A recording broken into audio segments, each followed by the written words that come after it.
Halo teman-teman semua. Halo. Di sini aku bakalan ngebahas topik yang benar-benar relate nih sama teman-teman di sini semua. Ada yang tahu nggak topiknya apa nih? Tahu ya. Topik ini berhubungan sama jurusan teman-teman semua di sini. Teman-teman pada jurusan informatika semua kan? Ada yang iya, ada yang enggak ya. Nah, aku bakalan tanya nih ke teman-teman nih. Coba jujur deh. Di sini siapa yang pernah pakai ChatGPT atau Gemini ini buat nyari ide tugas? Oh, banyak banget ya aku lihat ya. Atau yang suka dengerin Spotify dan tiba-tiba lagu-lagu yang muncul di playlistnya, kok tahu banget sih selera gue. Nah, itu semua contoh kecil dari artificial intelligence atau AI yang udah jadi bagian dari hidup kita sehari-hari, bahkan tanpa kita sadari ini. Coba teman-teman bayangin deh, dari bangun tidur sampai tidur lagi, hampir semua hal yang kita lakukan sekarang ada sentuhan AI-nya. Waktu kita buka HP atau kita press ID, kenalin wajah itu adalah AI. Pas pesan makanan lewat aplikasi, muncul rekomendasi restoran favorit, itu juga termasuk AI teman-teman. Sampai teman-teman waktu nonton film Netflix, muncul saran tontonan yang pas banget. Nah, itu juga kerjaannya AI juga. Tapi pertanyaan aku sekarang, apakah kita benar-benar pakai AI dengan bijak?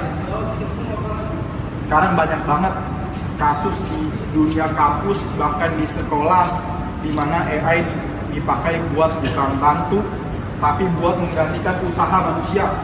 Ada yang bikin makalah full dari AI, kerjain codingan full dari AI, tanpa dibaca ulang atau tanpa dimengerti. Ada yang presentasi hasil buatan AI, tapi pas ditanya dosen malah bingung sendiri.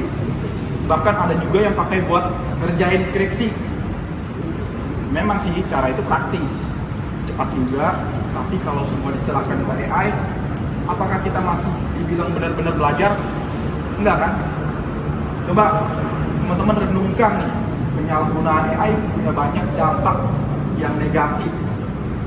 Yang pertama, kita jadi malas berpikir karena semuanya kita dapat dari AI.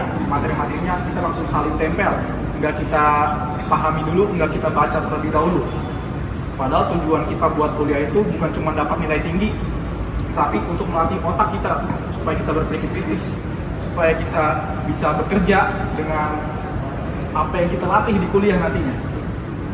Nah, kalau semua ide, semua jawaban, semua solusi datang dari AI, lama-lama otak kita gak bakal terasa. Yang kedua, terdapat resiko plagiarisme.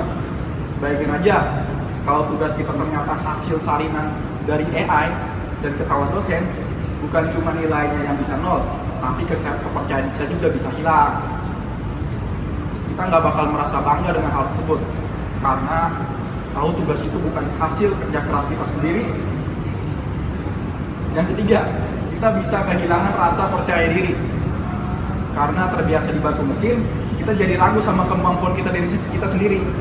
Padahal AI itu cuma alat bantu.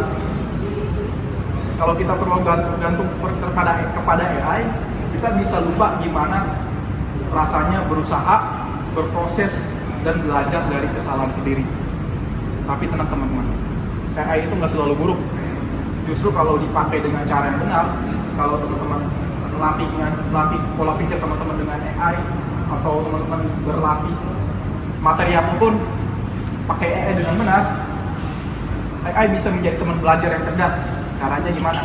Pertama, jangan jadikan AI mesin jawaban instan. Dan kedua, gunakan AI buat cari ide, buat dapat gambaran awal, tapi ide besarnya tetap harus datang dari kita. Misalnya, pakai AI sebagai partner diskusi. Misalnya kita udah nulis esai atau laporan nih, lalu minta AI kasih saran belajar lebih baik gitu. Dengan begitu, kita tetap belajar, tapi juga dapat masukan tambahan. Ketiga, selalu cek ulang informasi dari AI. AI itu bisa salah, jadi jangan percaya 100%. Kita tetap harus cross check ulang ya. Dan terakhir, pakai AI dengan etika. AI boleh bantu, tapi jangan sampai menggantikan kejujuran dan usaha kita sendiri. Belajar itu proses, dan proses itu nggak bisa digantikan oleh teknologi. Teman-teman, AI itu ibarat cermin. Kalau kita lihat dengan benar, dia bisa nunjukin refleksi yang membantu kita memperbaiki diri. Tapi kalau kita terlalu percaya sama pantulan itu, tanpa sadar realitas, kita sendiri bisa tertipu, teman-teman. Jadi semuanya balik lagi ke kita. Apakah kita mau pakai AI buat belajar dan berkembang, atau malah jadi jalan pintas yang bikin kita kehilangan kemampuan berpikir sendiri. Mari kita sepakat, AI bukan musuh mahasiswa, tapi juga bukan jalan pintas menuju sukses. AI hanyalah alat untuk kita. Sekian, terima kasih dari saya. Terima kasih teman-teman semua.